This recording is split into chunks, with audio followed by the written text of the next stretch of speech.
संघर्ष किया। महात्मा गांधी रहे, पंडित जवाहरलाल नेहरू रहे, सरदार वल्लभ भाई पटेल रहे, भगत सिंह रहे, चंद्रशेखर आजाद रहे, अशफाक उल्लाह खान रहे। जब उन्होंने बलिदान देकर संघर्ष करके इस भारत को अलग किया, इस भारत को आजाद कराया, तो हमारे सामने एक बहुत बड़ा सवाल था कि भारत आजाद तो हो गया है, लेकिन इतनी बड़ी आबादी, अनुमानित उस समय भारत की आबादी 30 करोड़ से ज्यादा थी। जब भारत देश ने आजादी पाई थी, 30 करोड़ से ज्यादा हमारी आबादी थी। 3 लाख देवी देवता हमारे, लगभग सैकड़ों मान्यताएं, सैकड़ों प्रकार के धर्म इस मिट्टी में, लगभग कई हजार बोलियां, कई हजार भाषाएं। तो उन लोगों को एक धागे में बांधा कैसे जाए? आजाद तो हो चुके हैं, लेकिन इस आजादी का असल अर्थ तभी होगा जब सभी लोग एक सूत्र में बंधेंगे। तब इस देश के विद्वानों ने, इस देश के महापुरुषों ने संविधान बनाने का निर्णय लिया और उसी संविधान को आज के दिन स्थापित किया गया। तब से हम लोग गणतंत्र दिवस मनाते आए हैं।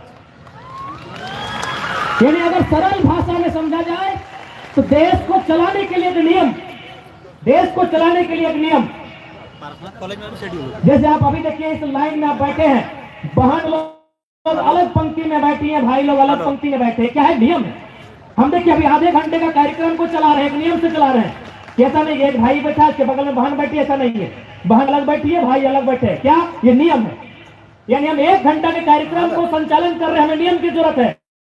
तो 30 करोड़ की जनसंख्या का संचालन करना था, हमें नियम की जरूरत थी। उसी नियम को संविधान कहते हैं और संविधान जिस दिन लागू हुआ उसे गणतंत्र दिवस कहते हैं।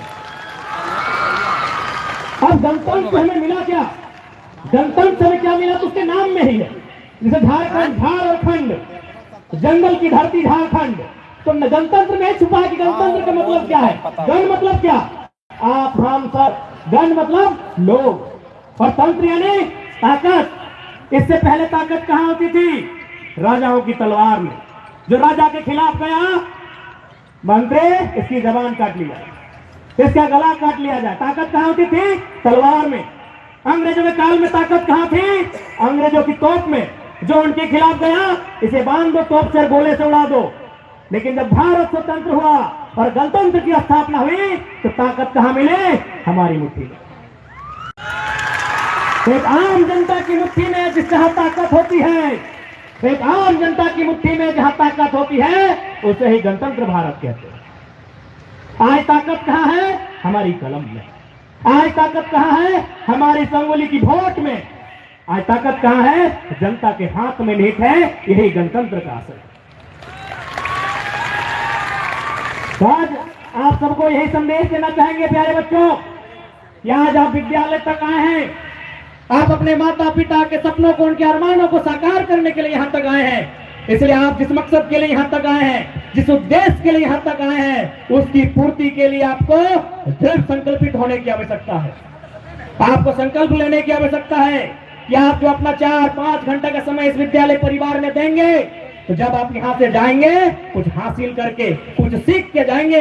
मैं आपको ये कहना चाहूंगा, क्योंकि अभी देखिए आप इतनी कड़कड़ाती धूप में बैठे हैं ना, अपने आप को तपा रहे हैं, अपने आप को गला रहे हैं ना।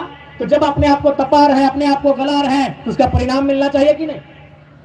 प्यारे बच्चों, हम एक बात, जब हम एमए के छात्र थे, हमारे प्रोफेसर कहते थे कि तुम जिस काम को करो, जिस काम में तुम 4 घंटा 5 घंटा का समय लगाओ, वहां रिजल्ट आना चाहिए। यदि इसी भीड़ में किसी बहन को लगता है कि नहीं हमें पढ़ाई के अलावा हमें दौड़ना चाहिए, तो हम कहेंगे 4 घंटा दौड़ो, लेकिन पीटी उषा बन के निकलो।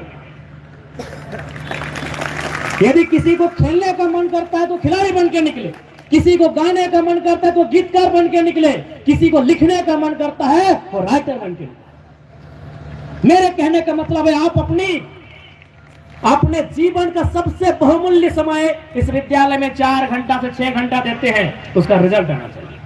भैया हम नहीं कह रहे कि आप पढ़ो, आपको दौड़ने का मन है 4 घंटा दौड़ो, लेकिन इस राज्य का नंबर 1 धावक बन के सामने आना। ठीक है प्यारे बच्चे, आपको पुनः गणतंत्र दिवस की शुभकामनाएं। विद्यालय परिवार का आभार जिन्होंने आज इस कार्यक्रम में हमें बतौर मुख्य अतिथि आमंत्रित किया, इसके लिए आपका आभार। पुनः जो अभिभावक गण आए हैं, मीडिया के बंधु आए हैं, कुछ सुरक्षा कर्मी आए हैं, आप सभी को गणतंत्र दिवस की हार्दिक हार्दिक असंख्य शुभकामनाएं। जय हिंद, जय भारत, जोहार झारखंड। स्टार्ट